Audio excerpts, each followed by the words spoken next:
За сайн байцгаана уу та бүхэндээ энэ өдрийн мэндийг хүргэе.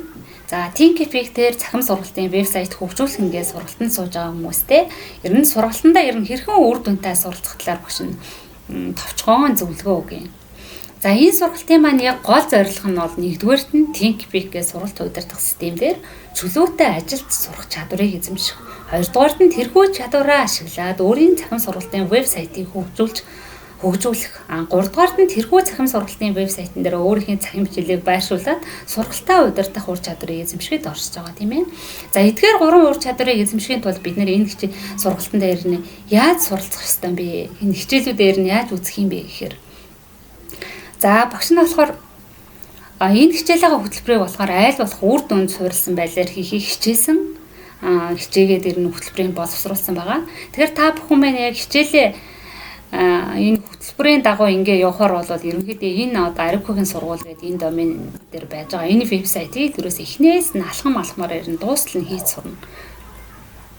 За тэгэхээр энэ вебсайтыг хийж дуусснараа та бүхэн ер нь Thinkific дээр энэ цахим сургалтын вебсайтыг ер нь хийхэд ямар алхмаар яаж хийдгийг, функц секшнүүдэр нь яаж ашигладгийг тэгээ мөн төлбөрийн хэрэгслийг яаж холбодгийг, сургалтынхаа эрхийг яаж нээдэг, нийт сургалтынхаа үр дүнгийг ер нь яаж хардгийг суралцагч нарынхаа тийм ээ. Тэгээ санал сэтгэл энэ удирдах гэл энэ бүх зүйлийг бол та яг энэ хөтөлбөрийнхаа дагуу хичээлээ хийгээд энэ вебсайт хийж дуусны дараа эзэмших болно. За одоо та Thinkific дээр энийгээ хийгээд дуусчих юм бол нөгөө Thinkific дээр чөлөөтэй ажиллах юм ур чадварыг эзэмшчлээ тийм ээ. Одоо тэгвэл сургалтаар авсан энэ ур чадвараа бүгдээ амьдрал хавдраа хэрэглэх хэрэгтэй тийм ээ. За тэхийн тулд бүгдээ өөрийнхөө вебсайтыг хийж эхэлнэ.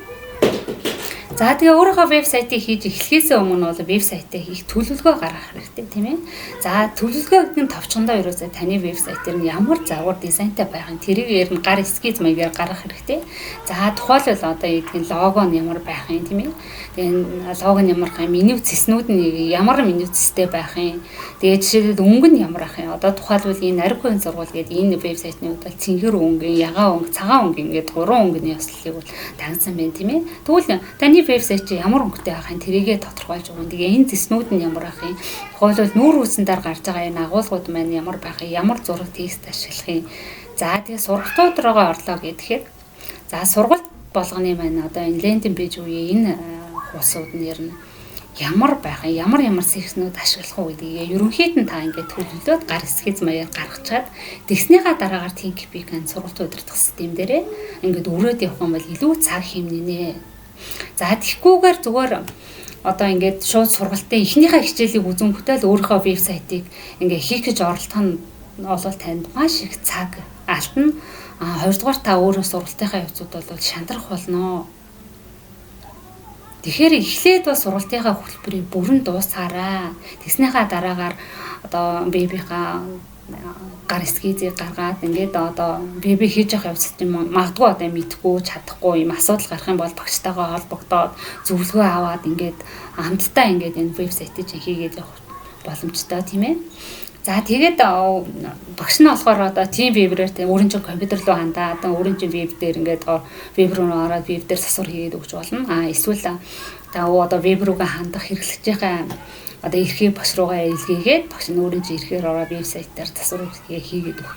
Ингээд бүгдээрээ хамтарч ажиллаад өөрийнхөө сургалтын вебсайтыг хийгээд явна шүү. За тэгэхээр сайн сургалтанд сурж байгаа хүмүүсийнхаа багш нь ингээ үр дүнгийн хараа өөрийнхөө хийж байгаа вебийн линкийг явуулаад ирэнгүүт манай сурж байгаа хүмүүсүүд маань зүгээр эхний 3-4 хичээлээ үзэнгүүтэл өөрийнхөө вебсайтыг хийх гээд оролдоод байна л та. Тэгэхээр тэгэхгүйгээр эхлээд энэ хөтөлбөр ерөнхий нийтдээ 5 цагийн хөтөлбөр байгаа. Энэ 5 цагийнхаа хөтөлбөрийг л ер нь дуусгачих цаа. Тэгээл дараа нь ингээд багштайгаа ингээд хамтраад ингээд вебсайтыг хийгээ явуулаа. Тэгээ 3 сарын хугацаанд бол энэ сургалтын жирэх нээлттэй байна. Та үнэхээр хичээх юм бол сар хүрэхгүй хугацаанд л өөрийнхөө сургалтын вебсайтыг хийчихнэ.